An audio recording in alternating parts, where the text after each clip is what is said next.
COVID and life on the trail. Totally a non-controversial subject, right? So if you do the math, I have basically been living in a van in a campground or being on a trail during this whole last year where everything's been so serious. I was living in a campground, teaching a wilderness class when everything locked down in California. The campgrounds promptly closed down, leaving my girlfriend and I with nowhere to go. So I started getting on trails. Meanwhile, she's been teaching high school, which is a whole other adventure through all this.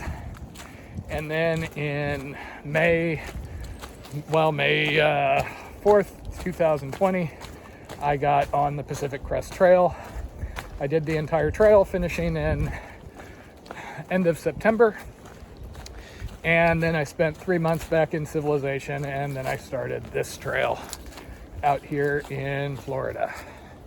I was right in the middle of last year's wilderness course when things got serious.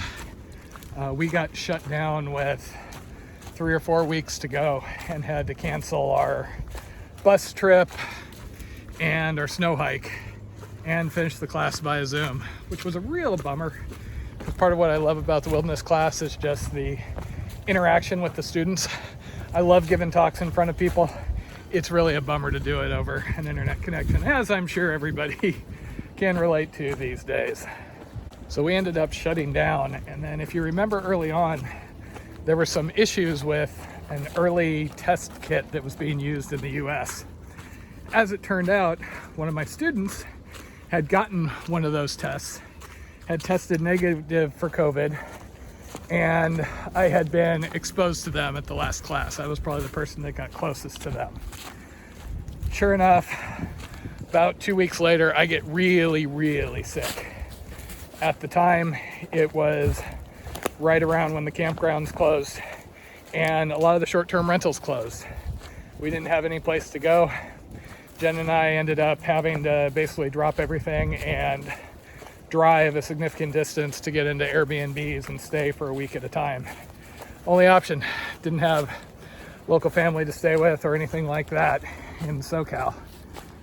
I did end up getting contacted by the Orange County Health Department at the time. They went over my symptoms, said it was likely that I had it, but they didn't have test kits available at the time, so there was nothing to do. They told me to just isolate, and if it got to the point where I couldn't breathe, go into an ER. I was basically bedridden for a while, got well enough to go out on an easier hike. After that, started feeling worse again, went straight back to bed. Meanwhile, Jen never got sick. I didn't recover until April, at which point the wilderness class had been suspended. The mountaineering class that I usually run in April and May timeframe had been canceled, and the PCT plan was somewhat up in the air. I did a whole write-up on my website about what it was like on the PCT, but when I started, there were a lot of question marks. People had been out on the trail in March when the PCTA asked people to get off the trail. Some of them got off, some of them continued. When I started, my girlfriend and I had a number of conversations where it basically came down to, if we feel like we're going to be doing harm to anybody, we're not doing this. However, the PCT was local for us. She was teaching remotely. So when I started, I could at least resupply remotely, avoid all the towns, and basically play for time. See what was going to happen, how things were going to develop, and worst case, I would jump off the trail. And I mean, it was a ghost town when I started. It was a very odd feeling. Every day use area had police tape around it. A lot of the bathrooms were closed. But I did get a real wilderness experience on what's usually a pretty busy trail. So I started, things did normalize after a while. We would all be wearing face coverings anytime we went into town. We really did not have a lot of close contact with people indoors. There were no hikers that got sick that I know of. Trail angels, some of them were still helping us. Some of them, especially those that had health considerations were not. Interestingly enough, a lot of the locals along the way were actually very supportive, which is funny because if you just look online, you would have thought we were basically pariahs going from town to town getting rocks thrown at us, which that was the situation online. I mean, the amount of vitriol that was coming out of some places, like the Pacific Crest Trail subreddit, I don't know why they even exist. They still attack people for hiking, and they make it sound like people just didn't give a damn. At least in my experience, there was a lot of thought that went into those of us that were out there. It was not just, well, screw it, I'm gonna go anyway. I'm sure there were some like that, but that certainly was not my experience. After a month or two, it generally felt like, well, hikers weren't a risk. And I had trail angels and locals telling me this too. They weren't worried about us. We were isolated for long periods of time. They were worried about all the tourists that were driving in from LA and other places. There was a video at the time of somebody who hiked into, a PCT hiker who hiked into Julian, and they just filmed Main Street. There were like entire biker groups there. It was just flooded with people. So once things normalized, I felt pretty good about the situation. It felt like the risk, because there's always some amount of risk, right? You're just calculating risk versus what you're doing. And I felt like the risk was more to me, catching it from somebody, but there wasn't much of a chance of me doing harm to somebody, which that was what made it feel okay to do to me. When I was at VVR, I even got interviewed by a reporter out of San Francisco somewhere who was covering the whole situation on the trail. So that was kind of fun. So months go by, I'm having a grand old time on the trail. Things back in civilization were a bit more mixed, and I finish at the end of September. Now, I had basically been assuming when I started that, by the time I get to the finish, things will be back to normal. Canadian border, hopefully that would be open because I had a visa to go to Manning Park and everything. Well, that didn't really happen. So I finished. I ended up renting a car so I didn't have to fly, going and spending some time with my parents out in Colorado, and then returning to Orange County. Now, Southern California, particularly around the LA area, has had a really rough time. Numbers have spiked massively. And when I got back, the campgrounds were open, so that gave us a place to stay, but that didn't even last for the time I was back. Soon the campgrounds closed again, and we had to figure out what to do. We spent some time outside, we spent some time in some Airbnbs, and then it was time to get back on the trail. My experience along the PCT made me a lot more comfortable coming out here and doing this hike, even with the situation continuing. And it has not been as comfortable, let's say, as on the PCT. On the PCT, you're generally isolated. When you're interacting with people, there are basically bounds. You're going into a town or you're going through a busy area, so it's easy to mask up. Here, the plane flight was not my favorite, and I did stay in a hostel in Key West, which once I got there, I actually started to regret, and I've been avoiding any hostels so far. I'm just not comfortable with the relative risk. So that's why you've seen me stay in a lot more, hotels and campgrounds and things like that. I had an experience back in Clewiston at Sonny's Barbecue. I'd put in an order to go. Was just gonna grab it and take it back to my hotel room. Well, they had multiple issues, so they couldn't even bring it out to me. I went inside. Half the staff was masked, half wasn't. They actually had sick people coming in, coughing and having symptoms that they say, don't enter if you have them, and just eating unmasked, jammed in with everybody else. So it's stuff like that where I just really was not comfortable. Especially in the Keys, I had to walk by so much hot food that I would have just loved because I just wasn't comfortable jamming elbow to elbow with a whole bunch of random tourists in some small little restaurant. Again, it's a personal judgment call, and that's what I'm comfortable with, so is what it is. I have been avoiding eating indoors, so I've often, again, gotten extra hotels because I could get food and then take it into a hotel room and eat there, or I'll eat outside. I'm just not comfortable with the personal risk of going into a bar or eating inside of a restaurant. Also, generally, I saw more mask compliance along the PCT.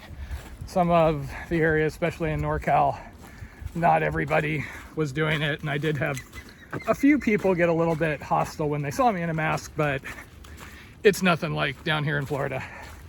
The last county or two, I keep getting really weird looks because I'm wearing my mask. I mean, it's just part of my kit at this point. Anytime I go in a building or in a more heavily populated area where people are going to be close, like, walking through Key West, I worked for a while, I just pop it out, put it on. It's really not that big of a deal. I have gotten rides from trail angels. I always wear my mask, and I usually prefer, the windows rolled down just so there's ventilation. But I felt comfortable with that. My plan has been all along to avoid the shelters along the AT. I mean, you guys have probably heard me talk about this before. I'm just not a sleeping around other people sort of person anyway. I'm much happier in my tent off on my own. So that's not going to be a big concern for me. Also, based on my timing, as near as I can tell, I'm probably going to be on the AT after the big bubble. So I'm hoping not to be around huge crowds. And as far as the town visits, at this point, I'm going to avoid hostels. If I have to pay a little more to get a hotel room, I'll have to see what the situation is at the time, but that's my plan right now. I am very grateful to have had the opportunity to do the PCT last year.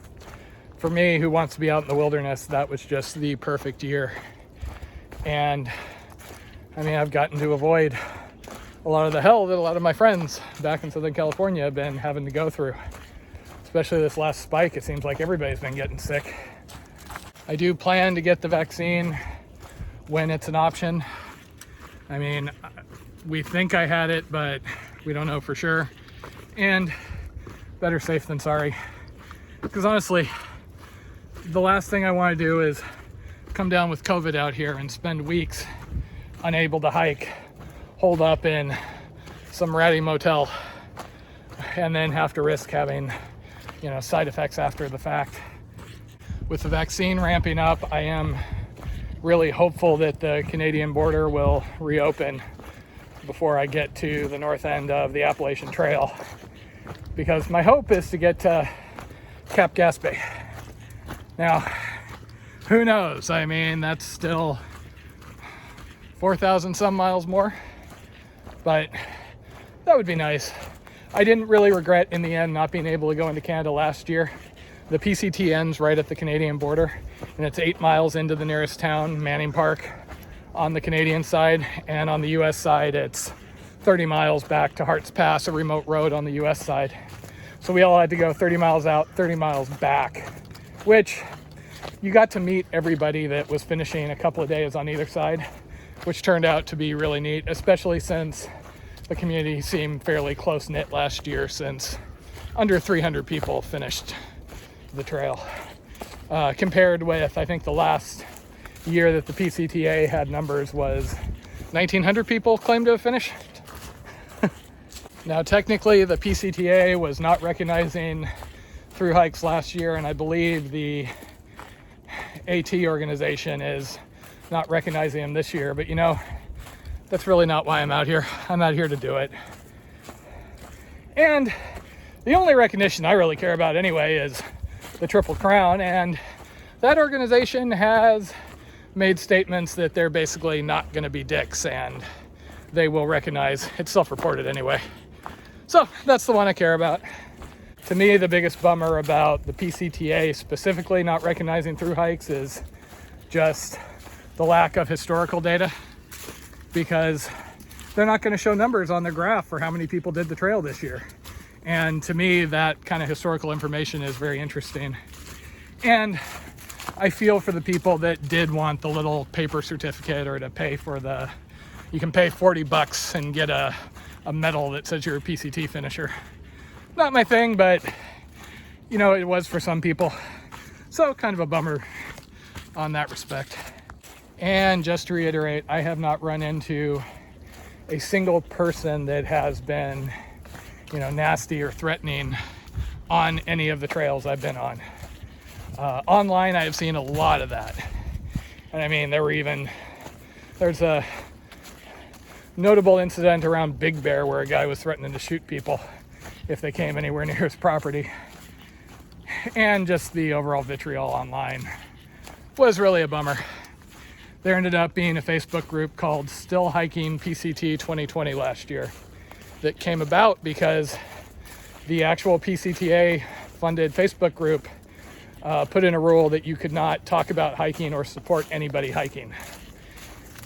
And again, we were getting attacked left and right, so some guys got together, put together a group, and started booting people that, you know, came in and started giving threats or just being nasty. So we could actually communicate about what was open, what wasn't, and concerns on the trail. And my guess is that this year is going to be a really, really busy year on the trails. I know a lot of people put off their plans on the PCT, and so you're going to have all those people plus the people that would have normally wanted to do the trail in 2021. The AT I know less about. I mean, I'm a West Coast guy, but it'll be interesting to see. Can't wait to see the pictures, because my picture of the PCT is very much a wilderness experience. You know, I got to the I-10 Oasis near Cabazon, and I was the only person there. A lot of the stops, like Belden, were only open for hikers. Bernie Mountain Guest Ranch, same thing. So it was just an awesome experience. It'll be interesting to see all those areas just flooded with folks again on a more typical year.